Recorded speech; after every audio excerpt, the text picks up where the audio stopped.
Karibu. Rais Donald Trump anadai kwamba rais wa serikali mpya ya Iran ameomba Marekani kusitisha mapigano, lakini Iran imepuuzilia mbali madai hayo ikisema kwamba ni ya uongo na yasiyo na msingi. Trump aliweka ujumbe huu katika ukurasa wake wa Truth Social. Hakumtaja kiongozi huyo mkuu wa Iran kwa jina, lakini alimueleza kuwa mtu asiye na msimamo mkali na mwenye busara zaidi kuliko viongozi waliomtangulia. Aliongeza kuwa tutazingatia ombi hilo wakati mlango wa bahari wa Hormuz utakapokuwa wazi na huru. Hadi wakati huo tunaendelea kushambulia Iran hadi iangamie kabisa. Mwisho wa nukuu. Awali, Rais Trump alisema Marekani itamaliza vita dhidi ya Iran ndani ya wiki 2 hadi 3 zijazo, iwe mkataba utafikiwa au la. Kwa upande wake, rais wa Iran anaripotiwa kusema kwamba nchi yake iko tayari kumaliza vita ikiwa itapokea hakikisho kwamba mgogoro huo hautaanzishwa tena. They don't have to make a deal with me.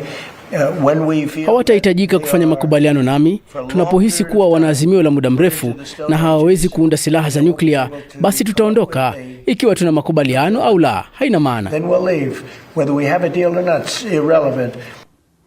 Sasa katika ujumbe mpya ulioandikwa, kiongozi mkuu wa Iran Mojtaba Khamenei, ambaye hajajitokeza hadharani wala kuonekana katika vyombo vya habari vya Iran tangu kuchaguliwa kuchukua nafasi ya baba yake, amethibitisha kuunga mkono Naim Qassem, ambaye ni kiongozi wa kundi la waasi la Hezbollah nchini Lebanon linalounga mkono Iran. Ujumbe huo pia unaonyesha kuguswa na rambirambi za Hezbollah kufuatia kuuliwa kwa kiongozi mkuu wa zamani Ayatollah Ali Khamenei, baba yake Mojtaba Khamenei, katika siku ya kwanza ya mashambulizi ya Marekani na Israel mwezi uliopita. Israel hata hivyo ilikuwa imeapa hapo awali kwamba itamlenga kiongozi huyo mpya. Rais wa Marekani Donald Trump alisema kwamba Mojtaba Khamenei huenda amekufa au yuko katika hali mbaya sana kwa sababu hakuna mtu amesikia kutoka kwake. Wakati huo huo, balozi wa Iran katika Umoja wa Mataifa huko Geneva amesema kwamba kutokuwepo kwa Khamenei hadharani ni kutokana na kuzingatia usalama wake. Hata hivyo, kwa watu kote Mashariki ya Kati, mgogoro bado unaendelea. Usiku wa kuamkia leo, jeshi la Marekani lilitoa video iliyoonyesha vikosi vyake vikirusha kile ilichokiita makombora ya ardhini kilenga maeneo kadhaa ndani ya Iran. Jeshi la Israel nalo linasema limekamilisha wimbi la mashambulizi ya anga katika mji mkuu Tehran. Na huko Israel, kitengo cha huduma za dharura kinasema wafanyakazi wake wamepelekwa katika maeneo kadhaa kufuatia ripoti za mashambulizi ya makombora kutoka Iran. Watu 14 wamejeruhiwa huko Bnei Brak, mashariki mwa Tel Aviv. Mtu mmoja pia ameuawa na mabaki ya droni huko UAE. Na nchini Kuwait, moto ulifuka katika uwanja wake wa kimataifa wa ndege baada ya mashambulizi ya Iran kulenga matanki ya mafuta. Mbali na kushambulia Iran, Israel imeendelea kushambulia Lebanon, ambapo imeua watu 5 na kujeruhi wengine 21. Israel imesema kwamba taifa hilo litaendelea kudhibiti sehemu kubwa ya eneo hilo hata baada ya kumalizika kwa vita vya sasa dhidi ya kundi la Hezbollah. Umoja wa Mataifa, nchi za Ulaya pamoja na Canada wameutaja mpango huo kama ukiukaji wa uhuru wa kijiografia. Sasa kwa upande wake, Lebanon imepinga mipango ya Israel ya kuchukua ardhi yake. Usiku wa jana, kikao cha Baraza la Usalama la Umoja wa Mataifa imeelezewa kuwa zaidi ya watu milioni 1 wamepoteza makazi kutokana na vita vya wiki 4. Kulingana na mamlaka za Lebanon, raia 1200 wameuawa. Taarifa ya Jeremy Bowen inawasilishwa na Ahmed Bahaj.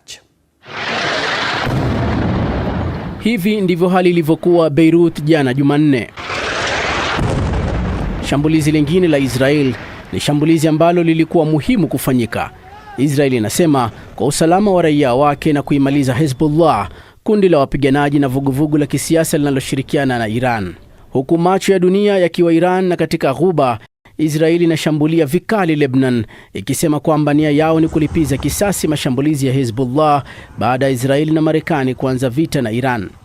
Israeli imekuwa ikituma makombora mara kwa mara nchini Lebanon karibu kila siku tangu kusitishwa kwa mapigano mwaka 2024. Kilichobadilika sasa ni ukali wa mashambulizi ya sasa. Hivi ni vikosi vya ziada vikielekea mpakani, wakati ambapo Israeli inatuma vikosi zaidi kuvamia na kukalia ukanda wa kusini mwa Lebanon kwa kutumia mbinu ilizotumia Gaza. Nyumba zote kijijini karibu na mpaka wa Lebanon zitavunjwa kama ilivyo katika Rafa na Beit Hanun huko Gaza, ili kuondoa kabisa tishio lote karibu na mpaka kwa ajili ya wakazi wa kaskazini. Ambassadors, Excellencies. Afisi ya Umoja wa Mataifa jijini New York imekashifu mauaji ya walinda usalama wa Umoja wa Mataifa kusini mwa Lebanon, na swala kubwa zaidi ni mzozo wa kibinadamu unaokithiri. Nchini Lebanon, zaidi ya watu milioni 1.1 wameachwa bila makao katika muda wiki 4, ikiwemo zaidi ya watoto 170,000. Zaidi ya watu 200,000 wamevuka kuingia Syria katika muda wa mwezi mmoja uliopita. Hali ya watu kuachwa bila makao mara kwa mara inaongezeka. Kiwango hiki kikubwa cha watu walioachwa bila makao bila shaka inaongeza hatari, hasa kwa wanawake na wasichana wanaoishi katika maeneo yaliyo na watu wengi kupita kiasi na maeneo wasiyoyafahamu vyema. Watu waliotolewa majumbani mwao na mashambulizi ya Israel sasa wanaishi katika barabara za Beirut. Lebanon kwa sasa haina uwezo wa kuwalisha na kuwapa makao watu wengi kiasi hicho. Naimnan Al-Isa, msichana wa umri wa miaka 12 ambaye ni raia wa Syria, anaishi na shangazi yake. Wazazi wake, kaka zake wawili na dada yake waliuawa wiki 2 zilizopita wakati Israeli ilipoharibu nyumba yao kusini mwa Beirut. Nilikuwa kwa shangazi yangu na tukasikia kuwa kulikuwa na shambulizi. Nikasema twendeni nyumbani kwa mama.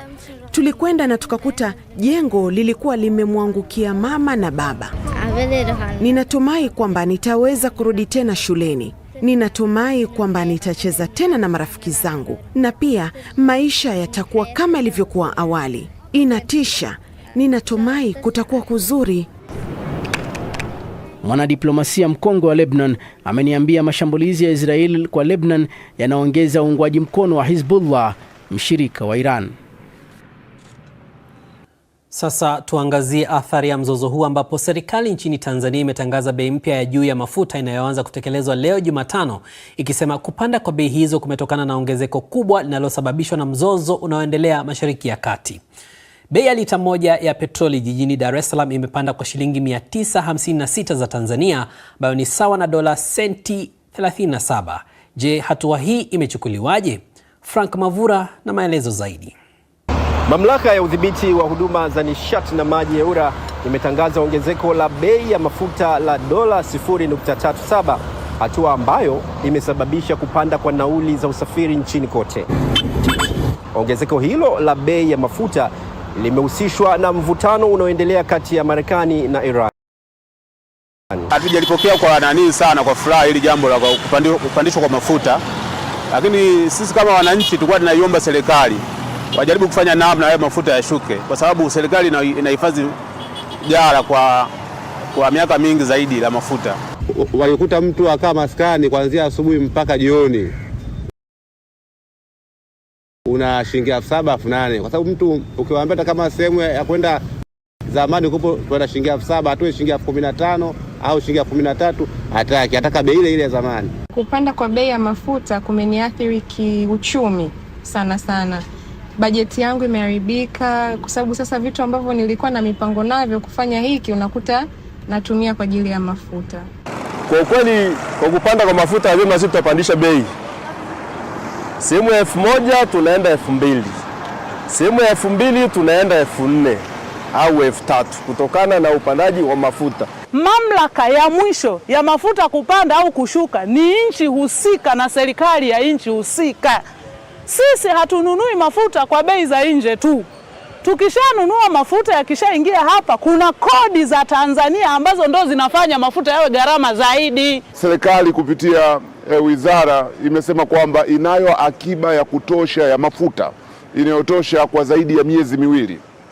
Lakini serikali haituelezi ongezeko la sasa la bei la shilingi 1,000 linatokana na nini kama tayari tulikuwa na akiba ya mafuta. Mwananchi huyu ambaye leo analipa 60,000 basi kwenda Kigoma, mafuta yakipanda mmiliki akaongeza akaambiwa 100,000, 120,000, automatic atakuwa yuko affected, kwa sababu hali ya maisha ni ngumu, mifukoni watu hawana pesa. Kwa hiyo nauli ikipanda itateteresha wananchi. Awali Rais Samia Suluhu Hassan alisema Tanzania imejiandaa kwa hali kama hiyo kwa kuimarisha akiba ya mafuta.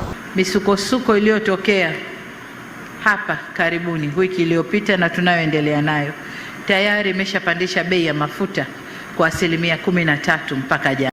Sasa hatujui leo na siku zinazokwenda, lakini tumwombe Mungu watu wale wakae juu ya meza, wazungumze, wakubaliane na hii misukosuko iishe, ili dunia irudi katika hali ya kawaida kuendesha chumi za nchi zetu.